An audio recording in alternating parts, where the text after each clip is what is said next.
Mana sizni tanangiz nima uchun tuzalmaydi? Umuman tuzalmaydi. Bemorlar hozir shu darajaga kelib qolgan, bu dorini ichasan yaxshi bo'lib ketasan, mana bu dorini ichasan bo'g'iming yaxshi bo'lib ketadi, mana bu mashqni qilasan, seni mushaklaring mana bunda ishlab ketadi, suyaklaringga oziqa bola balo ham bo'lmaydi, o'rtoqlar. Mana shu kompleks, mana shu zavod to'g'ri ishlamasa, siz sog'aymaysiz. Doktor xarajatni qilib yuraverasiz. Hammani qalbiga nazar solsangiz, butun mana shunaqa holatda. Bu birinchi o'rinda. Odamlar bilinglar, insonlar bilinglar, tuzalish uchun sizlarga pachka aptekadagi dorilar emas, pachka mana bu nima deydi, har xil reklama qiladigan televideniyadagi dorilar emas, yo bo'lmasa giyohlar emas. Bu uchun fanlar bor. O'ylamang, siz sog'lom odam bo'lmaysiz. Assalomu alaykum. O'rtoqlar, sizlar bilan doktor Saidov. Bugun mavzumiz juda keng bo'ladi, o'rtoqlar. Mavzu keng bo'ladi. Bitta narsa haqida gaplashmoqchiman. Mayli, mavzuni shunday qo'yaylik. Nima uchun insonlar tuzalmayapti? Nima uchun kasalliklar tuzalishi yildan yilga qiyinlashyapti? Bir tomondan farmatsevtika juda kuchli rivojlangan, bir tomondan butun zamonaviy meditsina hammasi rivojlangan. Negadir surunkali kasalliklar va bemorlarda tuzalishi umuman bo'lmayapti. Ya'ni ko'ngildagidek bemorlarda qoniqtiradigan darajadagi lecheniyalar yo'q. Mana shu savollarni bir boshidan tushuntirib, ozgina miyalaringizga bir meditsinadan terminlardan ketgan holda jaydari tillarda tushuntirishga harakat qilaman. Yaxshilab ekranga yaqinlashib o'tirib olamiz. Kimda yoqmaydigan bo'lsa, negativchilar iltimos kanalni tark etinglar, videoni o'chirib tashlanglar. Bu sizlarga emas, bu sog'ligini tiklolmayotgan insonlarga qaratilgan bo'ladi. Shu uchun men o'ylaymanki, video salgina uzunroq bo'lsa ham oz-moz ma'lumot berib borishga harakat qilaman bu sohada. Bilasizlar, doktor Saidov, meni yo'nalishim bu bo'yin grija, bel grija, tizza yemirilishi, ko'z yemirilishi, asosiy ya'ni tayanch harakat sistemasi bilan shug'ullanamiz. Bu narsalar xalqimizning orasida oxirgi yillarda juda ko'payib ketgan. Juda ham ko'p bemorlar yomon holatlarda o'zini dardlari bilan qiynalib yurishibdi. Shu jumladan o'zimni sohamga oid bo'ladigan va bu sohadagi bemorlarimiz nima uchun tuzalmasligi haqida ma'lumot bermoqchiman. Birinchi o'rinda diqqat qilaylik, inson organizmi qanday ishlashligi haqida. Ya'ni siz bilan biz, ayniqsa bizni O'zbekiston, o'zimizni millat mentalitet deymiz o'ruschasiga, bizni xalqimizning tushunchasi bo'yicha, ko'pchilikning tushunchasi bo'yicha dori ukollar, zamonaviy preparatlar, mana bu narsalar butun tanani davolab beradi. Ya'ni doktorga borsam, menga ukol dorilarni qilsa, men o'sha lecheniyani olsam, meni dardimdan xalos bo'ladi degan fikrda juda ko'pchilik. Bu praktikadan olib aytayapman. Lekin boshqa mentalitet, boshqa xalq, boshqa millatlarga qaraydigan bo'lsak, ularda ozgina boshqacha tushuncha. Ya'ni ular dori ukollar kerakli paytda ishlaydi, haqiqatan ham u narsa kerak. Lekin men o'zim tanam uchun bir nima harakat qilmasam yoki o'zim turmush tarzimni o'zgartirmasam, o'zim bir nimaga harakat qilmasam, menda tuzalish bo'lmaydi degan fikr va ularni tanani ozgina qanday ishlashi haqida tushunchasi borligi uchun ular boshqacha qaraydi kasallikka. Shu uchun men boshqa joylarda o'qib, boshqa joylarda, boshqa davlatlarda ishlaganimda hech qachon bu darajadagi osteoartrozlar, ya'ni tizzalarda yemirilishi, bu darajadagi umurtqalardagi yemirilishlar, bu darajadagi ko'slardagi yemirilishlar og'ir holatlarni ko'rmaganman. Ular yengil holatda murojaat qiladi. Bizning xalqimizning eng asosiy o'sha kasalligini tuzalmaslik sabablaridan yana bittasi mana shu murojaatni kechiktirilgani va kechiktirilgandan keyin proses o'tib ketib qolgandan keyin bu narsani tiklab bo'lmasligi, bu narsani tiklamasdan qiynalayotganligi. Shu uchun bunaqa holatda qaranglar. Biz kelishdik. inson tanasi bu miya bilan chambarchas bog'liqlikda ishlaydi. Bu masalani bitta tomoni. Inson tanasi sizni yegan ovqatingizdan oladigan va o'sha olinadigan mikro va makro elementlar, vitaminlar deysizlar, boshqa deysizlar, o'shalardan so'rilib oladigan moddalarni organizmga singani va u moddalar sizni kerakli joylaringizga ozuqani etib berib va o'sha kerakli joylaringizni strukturasini saqlash uchun xizmat qiladi. Bu narsalarda ichida nima uchun tuzalmayapman degan savolga birinchi javob, agar sizni miyangizda men fikr, ya'ni fikr qilish, o'rischasiga misl deydi, fikr qilish, ya'ni siz xavotirlansangiz, fikringiz sizni tuzalmayotganligingiz haqida har doim o'zingiz o'ylab miyangizda shu narsani aylantirayotgan bo'lsangiz va bu fikrdan o'sha og'riqlar tufayli va dardingizni sizni bezovta qilayotgan narsalar tufayli siz yomon fikrlaydigan bo'lsangiz, nima uchun tuzalmayapman degan komandani miyaga qayta berayotgan bo'lsangiz, miya xuddi shu sizni komandangizga qarab tanadan o'zlashtirish kerak bo'ladigan mikro makro elementlar, vitaminlar hammasini o'zlashtirmasdan turib, so'rmasdan turib, uni kerakli joyiga etmasdan turib, boshqacha sistemada ishlaydi. Ya'ni komanda berildi, ya'ni siz fikr qildingiz, tuzalmayman, yo'masa tuzalmayapman. Mana bu komanda berilgandan keyin все, miya o'zi boshqacha usulda ishlaydi. Ya'ni o'sha sizni tuzalmasligingiz uchun hamma narsani qilishga harakat qiladi. Bu miya bilan tanani o'rtasidagi komandani noto'g'riligi. Shu uchun ham meditsinada ham bor, bu islomda ham bor, boshqa. Niyatni to'g'ri qilish kerak. Birinchi o'rinda niyat. Mana biz hammamiz namoz o'qiymiz, boshqa qilamiz. Birinchi o'rinda nima qilamiz? Niyatni qilamiz. O'sha niyat, siz qanaqa kasal bo'lishingizdan qat'iy nazar, qanaqa kasal, bu yerda umumiy aytilyapti. Qanaqa kasal bo'lishingizdan qat'iy nazar Alloh taoladan niyatni, Allohim shu dardimga shifo bo'lsin. Mana shu licheniyani qilaman, mana shu narsalarni qilaman, dardimga shifo bo'lsin degan fikrni to'g'ri qilib, niyatni to'g'ri qilib olishimiz kerak. Niyat to'g'ri bo'lmadimi, miyaga komanda noto'g'ri ketdimi, ya'ni salbiy komanda ketdimi, bu narsa tanani tuzalishiga yo'l qo'ymaydi. Bu birinchi sabab.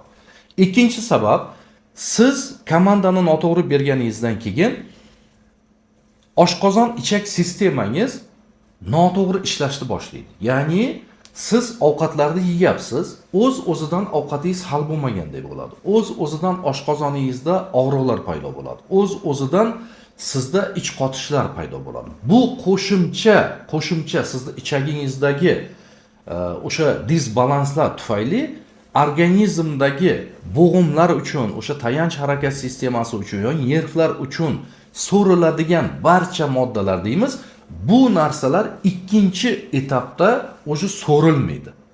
Ya'ni ozuqadan yoki dori ukoldan hamma narsa kiryapti, lekin organizm uni o'zlashtirmayapti. Bu oddiy qilib endi tushuntirishga harakat qilyapman o'rtoqlar. Bu yerda kommentariyada har xil gaplarni yozish kerak emas. Men bu oddiy xalq uchun aytyapman bu narsani. Bu masalani ikkinchi tomoni. Ya'ni qarang, komanda noto'g'ri bo'ldi, ichki a'zolar boshqacha ishlashni boshlaydi. Ya'ni yomon tomonga ishlashni boshlaydi.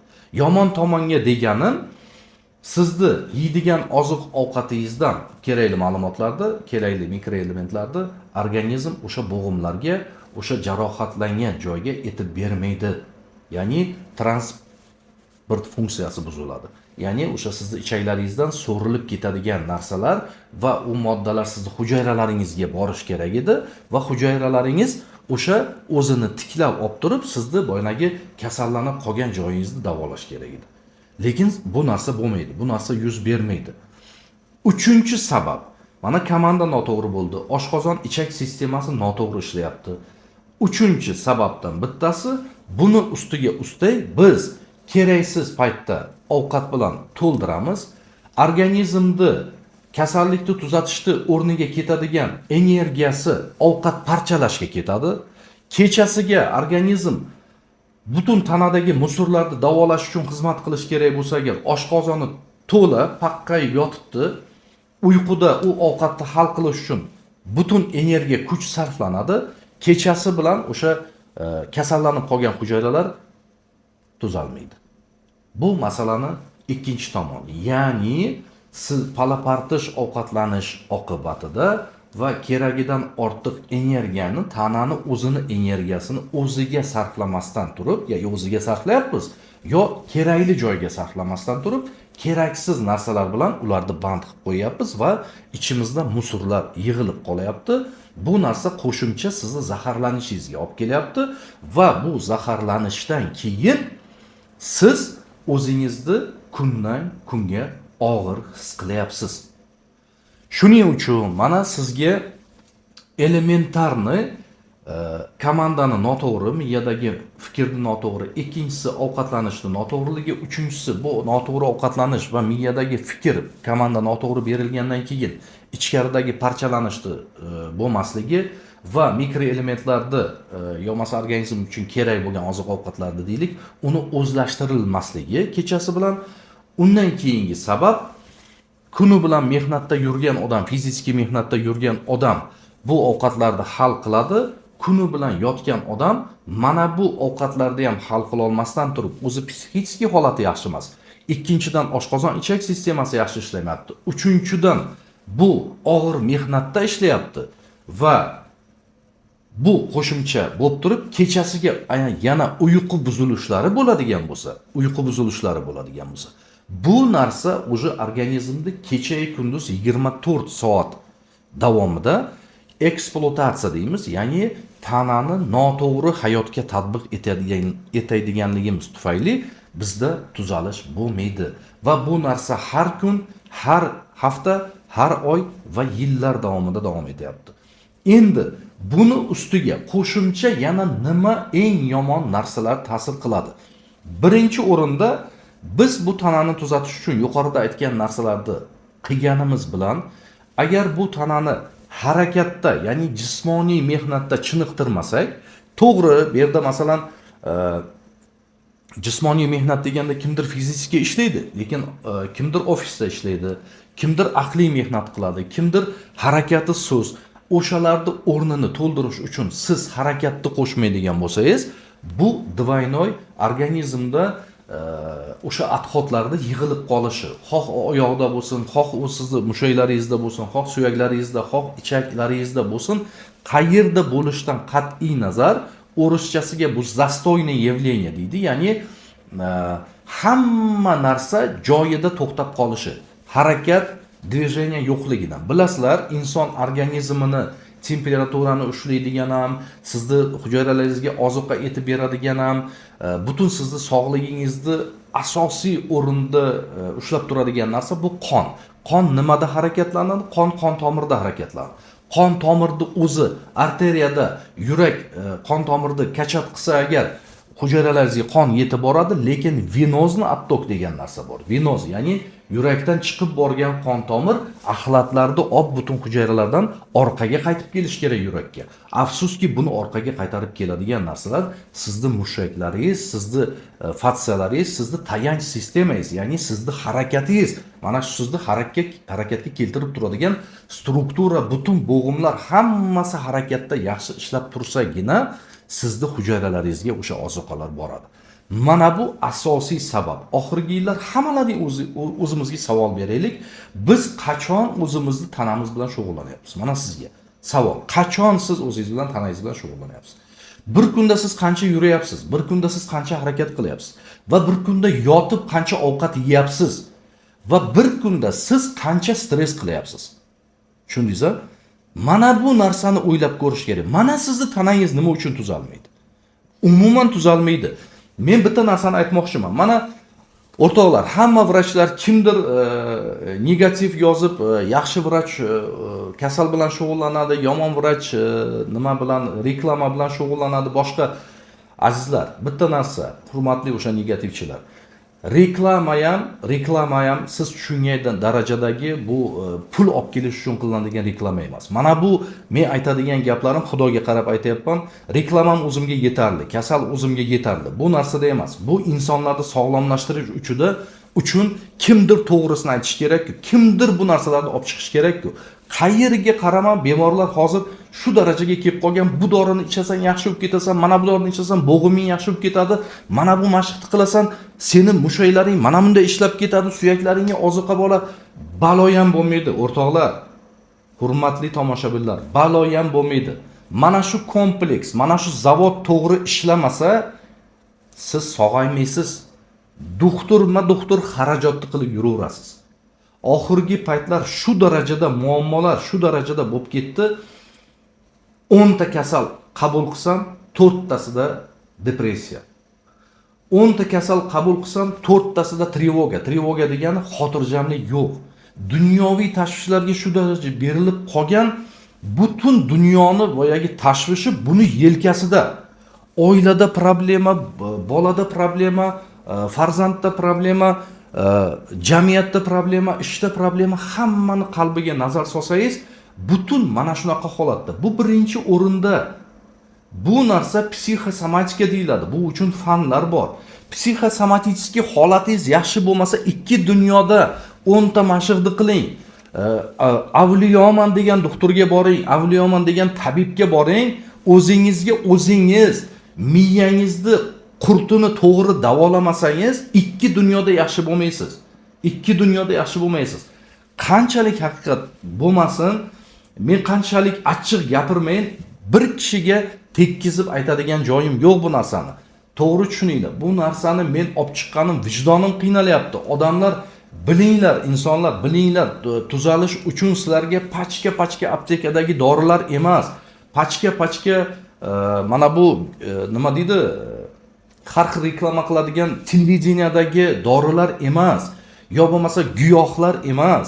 Sizni birinchi o'rinda tanangizni sog'lomlashtiradigan, bu Xudoga tavakkal qilib, Alloh bergan rizqi nasibaga shukr qilib, bu dunyoviy jamiyatni molu davlati, jamiyatni qiyinchiliklaridan ozgina o'zingizni ehtiyot qilib, bola chaqangiz bilan huzur halovatda baxtligina turmush tarzini kechirishga urganmasangiz, ikki dunyoda sizni kasalligingizga bironta doktor, valloma bo'lsa ham lecheniya yordam qila olmaydi. Bu hozirgi zamon meditsinasi, bu texnologiyalar, bu hammasi sizga xizmat qiladi, to'g'ri, insoniyatga xizmat qiladi. Sizni o'tkir holatlaringizni davolab beradi. Ya'ni sizni relsga qo'yib beradi. Relsga qo'yib bergandan keyin siz turmush tarzingizni o'zgartirmaysiz. Yuqorida aytilgan narsalarni hammasini mujassam qilib turib, har kuni men mana buni nima qilyapman, mana bu ovqatga qanday qilyapman, mana bu psixik holatim qanday meni tanamga ta'sir qilyapti, balkim kasalligimning sababi mana bu narsalar bo'lmayaptimikan degan narsalar bilan yashamasangiz, yo bo'lmasa mana oxirgi paytlar hozir psixologik testlar o'tkazyapmiz. Bu dunyoda kimnidir kimdan nimasi xafagarchiligi bor, o'shani kechira olmay yashayapti. Kimdir bir zamonlar ko'ngilni qoldirgan, umuman o'sha odamni ko'rishga ko'zi yo'q. Oila a'zolarida o'rtasida shunaqa narsalar bo'lyapti. Shu uchun azizlar, kelinglar, birgalikda dunyoni bir-birimizga mehribon qilib, ya'ni o'zimizni dunyomizda, endi dunyo deganda butun dunyo boshqa millatlar emas, o'zimizni atrofimizdagi dunyoni obod qilishga, bir-birimizga mehr ko'rsatishga va dardmand bo'lgan insonlarga to'g'ri yo'l ko'rsatib, o'sha dardlarini tuzatishga xizmat qilish kerak. Mana shu holatlarda agar shu narsalar hammasi mukammal, to'g'ri bajarilsa, ishoning, sizda kasallik qaytib kelmaydi. Ishoning, o'sha sizni yemirilgan tizzalaringiz ham tuzalishni boshlaydi. Ishoning, o'sha sizni oshqozoningizdagi og'riqlaringiz ham tuzalishni boshlaydi. Kechalari uyqularingizda halovat bo'lishni boshlaydi va bu dunyoni yorug' chehra bilan qabul qilishni boshlaysiz. Agar mana bu yerda birinchi o'rinda mana bu yerda qorong'ilik bormi, bu dunyoda Alloh bergan aziz ikkita ne'matni qadriga yetmasdan yashayapsizmi? O'ylamang, siz sog'lom odam bo'lmaysiz. Sog'lom odam bo'lmaysiz va tana to'lig'icha tuzalmaydi. Bu dori ukollar, bu sizga qilinadigan xatti-harakatlar, hammasi nima bo'lishidan qat'iy nazar, agar o'zingizni ustingizda ishlamas ekansiz, doktorga ham borib buncha oilani pulini sarflashni ham keragi yo'q. To'g'ri, bu yerda noto'g'ri tushuncha bo'lmasin, ekstren holatlar bor. Ya'ni tez tibbiy yordam deymiz. Tez tibbiy yordam, favqulodda vaziyat. Mana bu narsalarda u umuman boshqa narsa. Bu jamiyat uchun xizmat qiladigan umuman boshqa narsa. Bu yerda aytayotgan gaplarimiz sizni surunkali kasalliklaringiz. Qanaqa kasallik bo'lishidan qat'iy nazar, surunkali kasalliklar bir boshidan miyadan boshlab jigar, o't yo'li, ichak, ichakdagi muammolar hammasini ana undan keyin tayanch harakat sistemasi bilan birgalikda kompleks mana shunday shug'ullanish bo'lsagina sizda 100% tuzalishlar bo'ladi. Shuning uchun o'rtoqlar, bu haqidagi temalarni endi yoritib borishga harakat qilaman. O'zimga bel bog'ladim. Mana bu negativchilar, bu reklama uchun boshqa deydigan negativchilar, iloyim ular ham sog' salomat bo'lishsin. Kim qanday tushunadi bu hayotda, kim bu narsalarni qanday qabul qiladi, hammani Alloh bergan o'zini aqli bor, o'shanga qarab ish qilasizlar degan umiddaman. Sog' bo'linglar, salomat bo'linglar. Hech kimni ro'zg'orida, uyida, xonadonida kasalchilik bo'lmasin. Hech kim osmonga termilib Allohdan najot so'ramasin. Shuning uchun bunaqa holatlarda bir-birimizni yonimizda har doim turib birlashishlik nasib qilsin. Sog' bo'linglar, salomat bo'linglar.